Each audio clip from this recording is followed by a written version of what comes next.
يعطيكم العافية ومساكم الله بالخير. هذا صنف اليوم راح يكون شيء بسيط وسهل حق المتغربين، من زمان مو مسوي لهم شيء بسيط وسريع. المكونات: عندك كزبرة، فلفل بارد سواء أخضر أصفر عادي، راس ثوم، 3 طماطات، راسين بصل مشروم مقطع، كيلو دياي صدور أو كيلو ونص، وليمون وزيت زيتون وروب.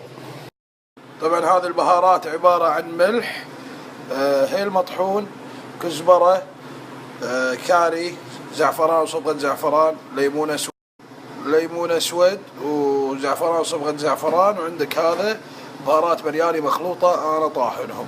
هذه البهارات.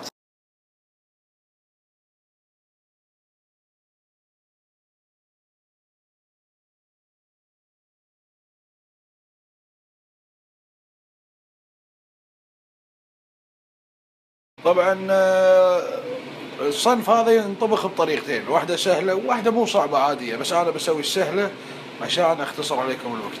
الطريقة السهلة حبايبي، تحط المكونات كلها بالجدر، كل المكونات ما تخلي شيء، كل شيء تحطه، ما تخلي شيء ولا تحطه، بس بدون نار. ها ما تشوف نار. أنا حطيت بالجدر، أقدر أحط الطاسة بس خلها بالجدر.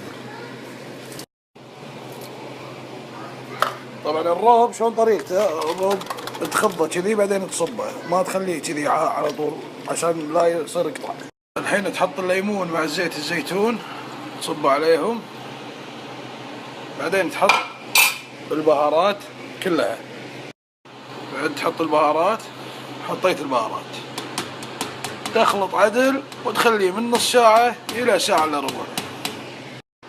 تخلط عدل، تخلطهم بس بدون نار. ها مو عبالكم جدر نار، بدون نار.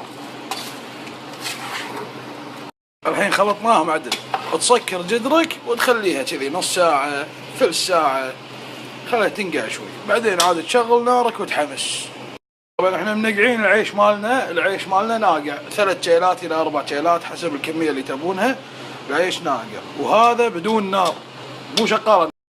عدنا إليكم أحبائي. الحين تحط لك نص قالب زبدة لورباك أو كيفك اللي تبيه، نص قالب زبدة تحطه وتشغل نارك وتقلب. في ناس سألتني شنو الفرق بين الطريقة الصعبة والسهلة. ترى ماكو فرق. الطريقة المو صعبة هي إن تحط المكونات بالتدريج، بس هذه أطعم إن تنقع بالتتبيلة. الحين تسوي لك حفرة بالجدر وتحط لك قوطي معجون وتحمسها بنص الجدر، تحمسها شوي تخليه شي يتقلب يتختخ شوي. الحين عاد تحمس.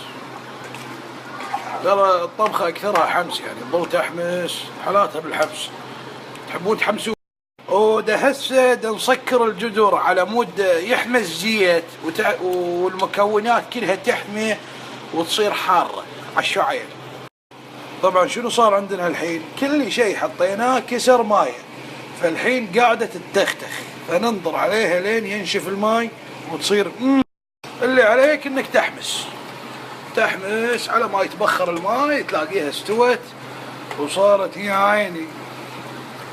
الحين عاد نحط الماي حق العيش، نخليه يطبخ، بعدين نملح الماي، والعيش احنا منقعينه نشخله ونحطه.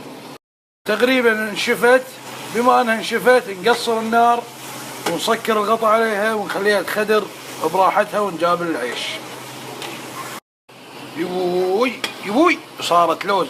الحين نحطها على حديدة ونقصر النار ونخليها تخدر. شوف انشفت وشغل طيب ويا مال الخبز. هذا قطينا الماي مال العيش اللي كنا منقعينه، والحين نملح الماي عشان نحط العيش. ننزل العيش اللي كنا منقعينه، العيش المنقوع ننزله بالجدر ونحوسه شوي ونخليه.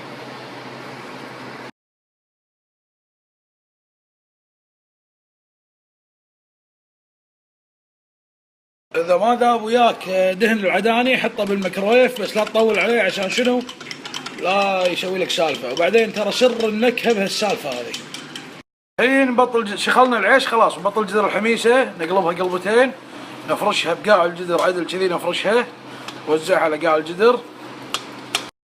الحين عاد نحط العيش على الحميسة، نصفه صاف فوق الحميسة. الحين نفرشه عدل، نوزعه ونرش خلطتنا فوقه. نرش خلطتنا فوق العيش، نوزعها هي والزعفران. الحين عاد تسكر جزرك قصدير وتحطه على حديدة ونار هادية وتعطيه نص ساعة أو 25 دقيقة عشان يختلط العيش مع المزيج. عرفتوا شلون ينخلط العيش مع الحميسة مالت الدياي اللي سويناها مالت البرياني، والنشاب راح يكون صينية وتقلب الجدر. أوريكم الفنش بعدين.